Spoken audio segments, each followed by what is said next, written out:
नहीं नहीं, आप बगदाद में नहीं रहते हैं, आप हिंदुस्तान में रहते हैं, और हिंदुस्तान में भी उत्तर प्रदेश में रहते हैं। एक वो प्रदेश, प्रदेश क्या मैं कहूँगी कि एक पूरा देश ही है। 24 करोड़ की आबादी वाला हमारा देश है। इस विश्व में 16 देश ऐसे हैं जिनकी आबादी जो है हमारे प्रदेश उत्तर प्रदेश के बराबर की है।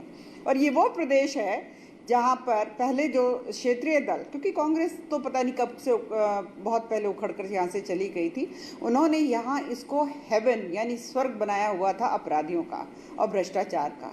तो एक मेहनत टास्क था, यानी कि एक बहुत बड़ा काम योगी आदित्यनाथ जी के सामने था कि किस प्रकार से इस अपराधियों को, भ्रष्टाचारियों के ऊपर अंकुश लगाया जाए, इसमें कमी लेकर आई जाए। आंकड़े गवाह हैं कि पहले से कमी आई है। और पर मुझे ये समझ में नहीं आता है कि अगर बाहुबलियों की जो इल्लीगल इमारतें हैं उनके ऊपर बुलडोज़र चलता है तो इन लोगों को दर्द क्यों होता है? हाँ, उनसे वसूली की जाती है तो इनके मुंह से आह क्यों निकलती है? अगर दुराचारी यानी कि अगर किसी ने बलात्कार किया है बच्ची या महिला के साथ और हमें पता है कि इसने किया है, अगर उसके पोस्टर चौराहे पे लगते हैं तो इन्हें क्यों परेशानी होती है? क्या ये दुराचारियों के साथ खड़ा होना चाहते हैं या उनको समाज में उनका बहिष्कार चाहते हैं? ठीक है, ठीक है, I will come back to you.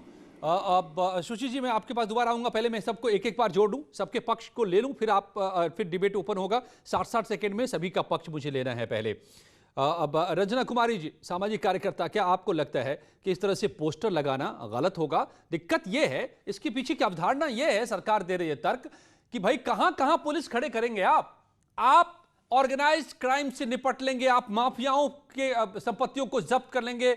ये कर रही है सरकार, लगातार कार्रवाई हो रही है, सैकड़ों करोड़ की संपत्तियां अब तक जब्त हो गई हैं, गिराई गई हैं। लेकिन एक सामाजिक समस्या भी है। ये हर नुक्कड़ चौराहे, गली, घर, दरवाजे पर छेड़छाड़, तो इसको निपटने के लिए ऐसे रास्ते अपनाने होंगे। क्या आपको लगता है गलत है? रंजना जी, मूल प्रश्न ये है कि उत्तर प्रदेश में जो अपराध है, जितने जघन्य अपराध छोटी बच्चियों के साथ, महिलाओं के साथ लगातार हो रहे हैं, अब कहाँ के आंकड़े बताए जाएं, कौन कौन सी बातें कही जाए। 7 साल की बच्ची, उसके ऊपर जितना जघन्य अपराध हुआ, अभी जो पूरी दुनिया में खबर गई कि एक पति ने अपनी पत्नी का पेट फाड़ दिया ये सोच करके कि बेटी है कि बेटा है वो जान लेगा उसके पेट फाड़ने से। तो इस तरह की, और बीबीसी से लेके CNN सब हम लोगों के पास है और पूछने लगे क्या हो रहा है उत्तर प्रदेश में। सवाल ये कि हमें समस्या का समाधान ढूंढना है या राजनीतिकरण करना है। अगर समाधान ढूंढना है तो बिना जानकारी के, बिना पूरी जांच हुए, बिना पूरी कानूनी प्रक्रिया को पूरा किए, क्योंकि रूल ऑफ लॉ भी है, तो ऐसे में आप किसी की भी पोस्टर लगा सकते हैं, आप किसी को भी कह सकते हैं। दूसरी पार्टी विपक्ष पार्टी का है तो आप कह देंगे कि नहीं यही है, और आप उसके पोस्टर चौराहों पर चिपका देंगे। बाद में तो उसकी जो जितना भी जघन्य अपराधी हो, कानून ही तो तय करता है ना कि अपराध क्या है, उसने किया है कि नहीं किया, और सजा क्या होनी चाहिए।